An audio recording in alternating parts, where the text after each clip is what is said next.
یہ کسی وقت کے اندر درست نہیں رہا، پچھلی شریعتوں کے اندر بھی منع رہا کہ اللہ تعالیٰ کے علاوہ کسی اور کو بھی عبادت کا سجدہ کرنا کبھی جائز نہیں رہا۔ وہ فرماتے ہیں کہ اگر اس کو عبادت کا سجدہ قرار دیا جائے تو تب بھی اس کا امکان اس کے اندر موجود ہے۔ اس لیے یہاں پر جو ملائکہ کی تصریح ہے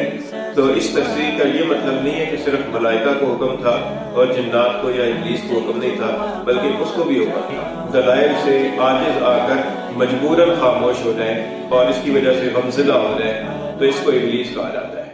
نحمدہ ونصلی ونسلم علی رسولہ الکریم۔ اعوذ باللہ من الشیطان الرجیم، بسم اللہ الرحمن الرحیم۔ وَإِذْ قُلْنَا لِلْمَلَائِكَةِ اسْجُدُوا لِآدَمَ فَسَجَدُوا إِلَّا إِبْلِيسَ أَبَى وَاسْتَكْبَرَ وَكَانَ مِنَ الْكَافِرِينَ۔ صدق اللہ العلی العظیم۔ وَإِذْ قُلْنَا، اور جب ہم نے کہا، لِلْمَلَائِكَةِ فرشتوں سے، اسجدوا سجدہ کرو، لآدم آدم کو، فسجدوا سو انہوں نے سجدہ کیا، الا ابلیس سوائے ابلیس کے، ابا اس نے انکار کیا، واستکبر اور تکبر کیا، وکان من الکافرین اور ہو گیا کافروں میں سے۔ پچھلی آیات کریمہ سے یہ معلوم ہوا کہ حضرت آدم علیہ السلام کو اللہ تعالیٰ نے فرشتوں کی اوپر علمی اعتبار سے ایک امتیازی مقام اور مرتبہ عطا فرمایا، اور یہ بھی گزر چکا کہ اللہ تعالیٰ نے حضرت آدم علیہ السلام کو زمین پر خلیفہ بنانا ہے۔ اب چونکہ حضرت آدم علیہ السلام اللہ تعالیٰ کے نائب اور خلیفہ بننے والے تھے، تو جس طرح ان کا علمی مقام کو فرشتوں کے سامنے ظاہر کیا گیا، اور اسی طریقے سے اب عملی اعتبار سے فرشتوں سے حضرت آدم علیہ السلام کی تعظیم کرانے کا مرحلہ آیا کہ عملی اعتبار سے فرشتوں سے حضرت آدم علیہ السلام کی تعظیم کروائی جائے، تاکہ ان کے علم کے اندر یہ آ جائے کہ یہ ہم سے افضل ہیں۔ چنانچہ اس آیت کریمہ میں اللہ تعالیٰ نے اس عملی تعظیم کا ذکر فرمایا ہے، اور یہ فرمایا کہ وَإِذْ قُلْنَا لِلْمَلَائِكَةِ، اور جب ہم نے کہا فرشتوں سے یسجدوا لآدم سجدہ کرو آدم کو، فسجدوا تو انہوں نے سجدہ کیا، یعنی تمام فرشتوں نے سجدہ کیا۔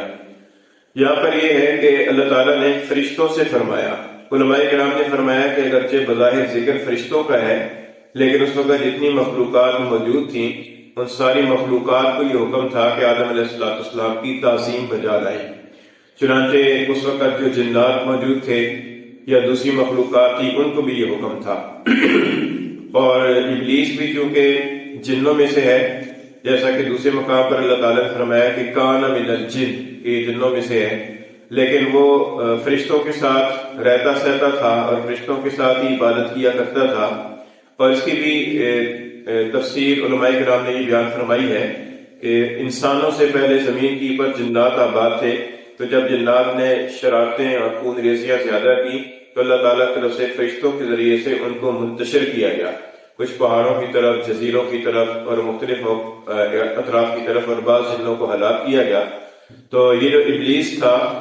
تو اس نے فرشتوں کے سامنے آہ بزاری کی، گر گرانا شروع کیا اور یہ کہا کہ میں تو ان سے بے تعلق ہوں تو مجھے بچا لیا جائے۔ تو چنانچہ فرشتوں کی سفارش سے اللہ تعالیٰ نے اس کو بچا لیا، اور پھر یہ فرشتوں کے ساتھ ہی رہنے سہنے لگا اور ادھر ہی اللہ تعالیٰ کی عبادت کرنے لگا۔ اور اس کے ذہن کے اندر یہ خیال تھا کہ اب چونکہ سارے جنات کو منتشر کر دیا گیا ہے تو اب اللہ تعالیٰ مجھے زمین کے اوپر اپنا نائب اور خلیفہ بنائیں گے، اور اس وجہ سے وہ عبادت اور ریاضت کے اندر کثرت کے ساتھ عبادت اور ریاضت کیا کرتا تھا۔ پھر بعد میں جب حضرت آدم علیہ السلام کی تخلیق عمل میں آئی اور حضرت آدم علیہ السلام کو اللہ تعالیٰ نے اپنا نائب اور خلیفہ زمین پر بنایا، تو اسے حضرت آدم علیہ السلام کے ساتھ حسد پیدا ہوا، اور اس حسد کی وجہ سے ایک تو سجدے سے انکار کیا، اور دوسرا پھر ہمیشہ کے لیے حضرت آدم علیہ السلام اور آدم علیہ السلام کی اولاد کے ساتھ دشمنی کا اعلان کیا۔ تو یہاں پر یہ فرمایا کہ جب ہم نے کہا فرشتوں سے، تو اس کے اندر یہ سوال پیدا نہیں ہونا چاہیے کہ جب ابلیس سے کہا ہی نہیں تو پھر ابلیس کے سجدہ نہ کرنے پر اسے لام تان کیوں کیا گیا، کیونکہ ابلیس کو بھی یہ حکم موجود تھا۔ اور اس کی وجہ یہ ہے کہ دوسرے مقام پر اللہ تعالیٰ نے اس بات کی صراحت بھی فرمائی ہے۔ فرمایا کہ ابلیس نے جب سجدہ کرنے سے انکار کیا تو اللہ تعالیٰ نے اس سے پوچھا کہ ما منعک ان تسجد اذ امرتک، کہ تجھے کس چیز نے منع کیا تھا جب میں نے تجھے حکم دیا تھا۔ جس سے یہ معلوم ہوا کہ اللہ تعالیٰ کی طرف سے حکم شیطان کو بھی تھا سجدہ کرنے کا۔ اور دوسری وجہ یہ ہے کہ جب ابلیس سے یہ پوچھا گیا کہ سجدہ کیوں نہیں کیا، تو ابلیس نے آگے سے یہ جواب نہیں دیا کہ مجھے تو سجدہ کرنے کا حکم ہی نہیں دیا تھا، مجھے حکم کرتے تو میں بھی کر دیتا، بلکہ اس نے یہ کہا کہ میں تو ان سے افضل ہوں تو میں اس کو کیسے سجدہ کروں۔ تو گویا کہ اس نے جو توجیہ پیش کیا اس سے بھی پتہ چلتا ہے کہ اسے اس بات کا حکم تھا اور وہ بھی سمجھتا تھا کہ مجھے حکم ہے۔ اس لیے یہاں پر جو ملائکہ کی تصریح ہے تو اس تصریح کا یہ مطلب نہیں ہے کہ صرف ملائکہ کو حکم تھا اور جنات کو یا ابلیس کو حکم نہیں تھا، بلکہ اس کو بھی حکم تھا۔ تو فرمایا کہ جب ہم نے کہا فرشتوں سے کہ اسجدوا لآدم، آدم علیہ السلام کو سجدہ کرو، اب یہ جو سجدہ تھا، یہ سجدہ علماء کرام نے فرمایا کہ یہ تعظیم کا سجدہ تھا۔ سجدہ کے کئی معنی کیے گئے ہیں۔ ایک سجدہ کا لغوی معنی ہے، سجدہ کا لغوی معنی ہوتا ہے جھک جانا، فرمانبرداری کے ساتھ اظہار کرتے ہوئے جھک جانا،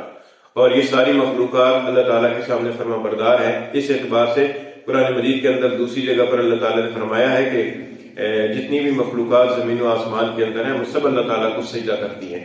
تو اس اعتبار سے یا تو مراد یہ ہے کہ تعظیمی انداز کے اندر جھک جایا جائے، اور یا اگر سجدہ کا جو شرعی معنی ہے، اصطلاحی معنی کہ زمین کی پر اپنی پیشانی رکھ کر اللہ تعالیٰ کی حضور میں عاجزی کا اظہار کرنا، تو اس سجدے کی جو علماء کرام نے فرمایا کہ دو قسمیں ہیں،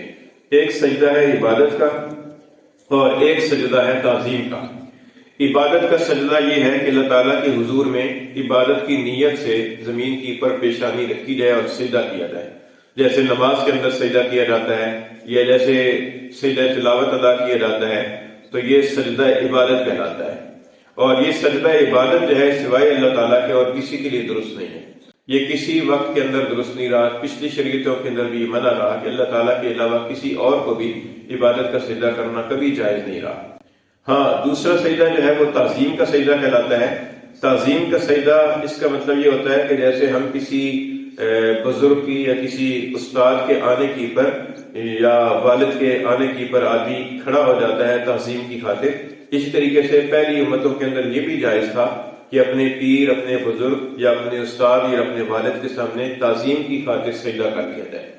چنانچہ ایک تو یہ مقام ہے جہاں پر حضرت آدم علیہ السلام کے سامنے سجدہ کرایا گیا، یہ تعظیم کے طور پر سجدہ کرایا گیا تھا۔ اور اس کے علاوہ ہمیں یہ معلوم ہوتا ہے کہ سورہ یوسف کے اندر اس بات کا ذکر ہے کہ حضرت یوسف علیہ السلام کی والدین اور آپ کے بھائی جب آپ کی خدمت میں مصر میں حاضر ہوئے، جب آپ عزیز مصر تھے،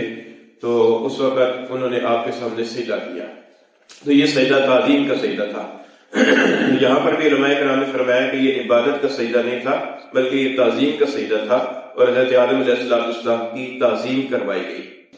پھر اس شریعت کے اندر تعظیم کا سجدہ کرنا بھی منع ہو گیا، کیونکہ بظاہر سجدہ کرنے کے اندر کوئی فرق نہیں ہے، عبادت کا سجدہ بھی اسی طرح ہوتا ہے، تعظیم کا سجدہ بھی اسی طرح ہوتا ہے، صرف نیت کا اور اعتقاد کا فرق ہے۔ اور چونکہ اس کی وجہ سے شرک کے اندر مبتلا ہونے کا اندیشہ تھا، اس لیے اس شریعت کے اندر تعظیمی سجدہ بھی منع ہو گیا۔ اور اس کی تصریح حدیث شریف کے اندر ہے، ایک حدیث بعض حدیث ہیں کہ جن کو 10 سے زیادہ صحابہ کرام، تقریباً 20 صحابہ کرام نے ان حدیث کو روایت کیا ہے، جس کی وجہ سے علماء کرام نے فرمایا کہ یہ تواتر کے درجے کی احادیث ہیں۔ اور اس حدیث کے اندر ایک حدیث آپ کے سامنے پیش کرتا ہوں، سنن ابن ماجہ کے اندر آتا ہے، حضرت عبداللہ بن ابی اوفا رضی اللہ تعالیٰ عنہ سے روایت ہے، وہ فرماتے ہیں کہ مشہور صحابی رسول حضرت معاذ بن جبل انصاری صحابی رضی اللہ تعالیٰ عنہ شام گئے ہوئے تھے، تو وہاں شام کے اندر انہوں نے دیکھا کہ وہاں کے جو قومی سردار ہیں اور دینی پیشوا ہیں، لوگ ان کو آ کر سجدے کرتے ہیں، تو ان کے دل کے اندر خیال آیا کہ حضور اقدس صلی اللہ علیہ وسلم اس بات کے زیادہ حقدار ہیں کہ آپ کو سجدہ کیا جائے۔ جب آپ شام سے واپس تشریف لائے اور حضور کی خدمت میں حاضر ہوئے تو حضور کے سامنے آ کر سجدہ کیا، تو حضور اقدس صلی اللہ علیہ وسلم نے تعجب سے پوچھا کہ ما ھذا یا معاذ، اے معاذ یہ کیا کر رہے ہو؟ تو انہوں نے ساری بات عرض کی، تو حضور صلی اللہ علیہ وسلم نے ارشاد فرمایا کہ اللہ کے غیر کے لیے اگر میں کسی کو سجدہ کرنے کا حکم دیتا تو میں عورتوں کو حکم دیتا کہ وہ اپنے شوہروں کو سجدہ کریں، لیکن اللہ کے غیر کے لیے سجدہ کرنا منع ہے۔ چنانچہ حضور صلی اللہ علیہ وسلم نے اپنے لیے بھی اس سجدے کو روا نہیں رکھا، یعنی یہ بھی پسند نہیں فرمایا کہ آپ کے سامنے آ کر حضور کو لوگ سجدہ کریں. اور اس کی وجہ بھی ارشاد فرما دی. اس سے یہ معلوم ہوتا ہے کہ اللہ کے غیر کے لیے تعظیم کا سجدہ کرنا اب منع ہے. اب جیسے پیروں کے سامنے جا کر سجدہ ریز ہو جاتے ہیں، یا کسی مزار کی چوکھٹ کی پر جا کر سجدہ ریز ہو جاتے ہیں، یا کسی قبر کے پاس جا کر سجدہ ریز ہو جاتے ہیں، تو اگرچہ اس کے اندر اس بات کا احتمال ہے کہ ہو سکتا ہے کہ تعظیم کے لیے کرتے ہوں، عبادت کے سجدہ نہ کرتے ہوں، لیکن چونکہ تعظیم کا سجدہ کرنا بھی سنت میں حرام ہے اور یہ آگے چل کر شرک کا ذریعہ بنتا ہے، اس لیے اس کا کرنا بھی درست نہیں ہے. کسی پیر کے سامنے، استاد کے سامنے، یا کسی قبر کے سامنے، یا کسی مزار کی چوکھٹ کی پر اپنا پیشانی اپنی زمین کی پر رکھ دینا اور سجدہ بجا دینا، یہ درست نہیں ہے، یہ حرام ہے. تو یہاں پر یہ تعظیم کا سجدہ کرایا گیا. اچھا، بعض علماء کرام نے ایک اور توجیہ فرمائی ہے. وہ فرماتے ہیں کہ اگر اس کو عبادت کا سجدہ قرار دیا جائے تو تب بھی اس کا امکان اس کے اندر موجود ہے، اور وہ یہ کہ اللہ تعالیٰ نے یہ فرمایا کہ آدم علیہ السلام کو سجدے کی سمت بناؤ، سجدے کا قبلہ بناؤ. یعنی جب ہم سجدہ کرتے ہیں، جیسے حرم شریف کے اندر جائیں تو بیت اللہ کے پاس جا کر سجدہ کرتے ہیں، تو بظاہر تو یہ لگتا ہے کہ شاید بیت اللہ کو سجدہ کر رہے ہیں، حالانکہ وہ بیت اللہ کو سجدہ نہیں ہو رہا، کعبہ کو سجدہ نہیں ہو رہا، رب کعبہ کو سجدہ ہو رہا ہے، لیکن رخ اور قبلہ جو ہے نا وہ اس کو بنایا جا رہا ہے. تو اسی طریقے سے یہ فرمایا کہ سجدہ تو اللہ کو کرو، لیکن اس سجدے کا جو رخ ہے وہ آدم علیہ السلام کی طرف کرو، کہ آدم علیہ السلام کی طرف رخ کر کے اللہ کو سجدہ کرو. تو اب سجدہ عبادت کا بھی اگر ہو تو یہ سجدہ اللہ کو ہے، آدم علیہ السلام کو نہیں ہے. ہاں، آدم علیہ السلام کی طرف چونکہ رخ کیا جا رہا ہے، تو جیسے ہم دنیا کے اندر بیت اللہ کی طرف رخ کر کے سجدہ کرتے ہیں تو بیت اللہ کی ہمارے دلوں کے اندر عظمت اور تعظیم ہے، اس کی تعظیم بھی ہوتی ہے. اسی طریقے سے یہاں پر آدم علیہ السلام کی تعظیم بھی ہو گئی اور سجدہ عبادت کا اللہ کو ہو گیا. تو یہ کئی توجیحات علماء نے کی ہے. پھر آگے اللہ تعالیٰ نے فرمایا کہ فسجدوا، ان سب نے سجدہ کیا، یعنی سارے فرشتوں نے سجدہ کیا. وہ سارے سجدے کے اندر گر گئے، آدم علیہ السلام کی تعظیم بجا لائے، الا ابلیس، سوائے ابلیس کے. یعنی ابلیس نے سجدہ نہیں کیا. ابلیس جو ہے نا یہ شیطان کا نام ہے، شیطان کا لقب ہے. جس طریقے سے آدم علیہ السلام کا نام آدم ہے، اسی طریقے سے شیطان کا نام ابلیس ہے، جو یہاں پر ذکر ہے اور بھی جگہ پر موجود ہے. ابلیس، ابلیس کا معنی کیا ہے، اس کے بارے میں دوسری جگہ پر یہی جو ابلیس کا لفظ ہے دوسرے معنی کے اندر استعمال ہوا ہے. چنانچہ سورہ روم کے اندر اللہ تعالیٰ نے فرمایا کہ یوم تقوم الساعۃ یبلس المجرمون، کہ جس دن قیامت قائم ہوگی تو اس دن مجرم لوگ مایوس ہو جائیں گے. تو ابلیس کا معنی علماء کرام نے لکھا ہے کہ مایوس ہو جانا، مایوس ہو جانے والا، آس زدہ، یاس زدہ. اور یہ بھی معنی لکھا ہے کہ جو آدمی دلائل سے عاجز آ کر مجبوراً خاموش ہو جائے اور اس کی وجہ سے غمزدہ ہو جائے تو اس کو ابلیس کہا جاتا ہے. تو یہ ابلیس کا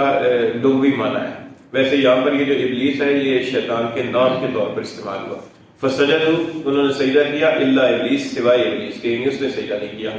ابا، اس نے انکار کیا، یعنی سجدہ کرنے سے انکار کیا. انکار کرنے کے دو مطلب ہوتے ہیں. ایک انکار یہ کہ آدمی عقیدے کے درجے میں منکر ہو جائے کہ میں نہیں کرتا، اور ایک یہ کہ عملی اعتبار سے اس عمل کرنے والوں کے ساتھ شامل نہ ہو. تو شیطان نے دونوں طرح سے انکار کیا، یعنی سجدہ کرتے وقت میں فرشتوں کے ساتھ شامل بھی نہیں ہوا سجدے کے اندر، سجدے کے عمل کے اندر، اور اس سجدے سے عقیدتاً بھی انکار کیا، اور عقیدتاً انکار کی وجہ سے وہ کافر ہوا. محض بے عملی کی وجہ سے یا سجدہ نہ کرنے کی وجہ سے کافر نہیں ہوا، بلکہ سجدے سے عقیدتاً انکار کرنے کی وجہ سے کافر ہوا ہے. چنانچہ آج بھی اگر کوئی مسلمان نماز نہ پڑھے تو صرف نماز نہ پڑھنے کی وجہ سے وہ کافر نہیں ہوگا.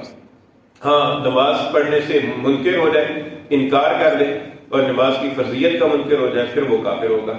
تو یہاں پر بھی ابا، اس نے انکار کیا، اس کے اندر دونوں معنی ہو سکتے ہیں. اور پھر اگلے لفظ سے اس کی توجیہ ہو گئی، یہ جو انکار تھا تو یہ صرف عملی انکار نہیں تھا بلکہ یہ عقیدے کا انکار تھا، اس لیے کہ بس تک بھرا، اس نے تکبر کیا، اس نے اپنے آپ کو بڑا سمجھا. اور دوسری جگہ صراط کے ساتھ موجود ہے کہ اس نے سجدہ کرنے کو اللہ تعالیٰ کی اس حکم کو خلاف حکمت قرار دیا اور یہ کہا کہ میں تو اس سے افضل ہوں. افضل کو مفضول کے سامنے سجدہ کرانا یہ حکمت کے خلاف ہے. گویا کہ اللہ تعالیٰ کے حکم کی پر اس نے اعتراض کیا، تو یہ اس وجہ سے منکر کافر ہوا کہ اللہ تعالیٰ کے حکم کی پر یہ معترض ہوا، اعتراض کرنے والا ہوا. وکان من الکافرین، اور ہو گیا کافروں میں سے. یعنی انکار کرنے کی وجہ سے اور اللہ تعالیٰ کے حکم کی پر اعتراض کی وجہ سے یہ کافر ہو گیا۔ اور بعد اللہ نے یہ ہے کہ وکان من الکافرین، اور یہ تھا کافروں میں سے، یعنی پہلے سے ہی کافر تھا، لیکن اس کے کفر کا ظہور اب ہوا، پہلے ظہور نہیں ہوا تھا۔ اللہ تعالیٰ کے علم میں تو پہلے سے کافر تھا، کیونکہ ظاہر ہے کہ یہ اس نظریے سے عبادت کر رہا تھا کہ مجھے زمین میں خلیفہ بنایا جائے گا، اللہ تعالیٰ کی عبادت اور ریاکاری کی بنیاد پر کر رہا تھا اور ایک دنیاوی مفاد کی خاطر کر رہا تھا۔ اس لیے فرمایا کہ اللہ تعالیٰ کے علم میں تو یہ پہلے سے کافر تھا، لیکن اس کا کفر چھپا ہوا تھا، اب انکار کرنے کی وجہ سے اس کا کفر فرشتوں کے سامنے بھی ظاہر ہو گیا۔ تو یہ فرمایا کہ وہ کافروں میں سے تھا، یا دوسرا معنی یہ ہے کہ کافروں میں سے ہو گیا، یعنی اب کافروں میں سے ہو گیا۔ تو یہ دونوں معنی علماء نے کیے۔ فرمایا کہ وہ اسکلنا، اور جب ہم نے کہا للملائکہ فرشتوں سے اسجدوا سجدہ کرو لآدم آدم علیہ السلام کو، فسجدوا سو انہوں نے سجدہ کیا، الا ابلیس سوائے ابلیس کے، ابا اس نے انکار کیا، واستکبر اور تکبر کیا، وکان من الکافرین اور ہو گیا کافروں میں سے۔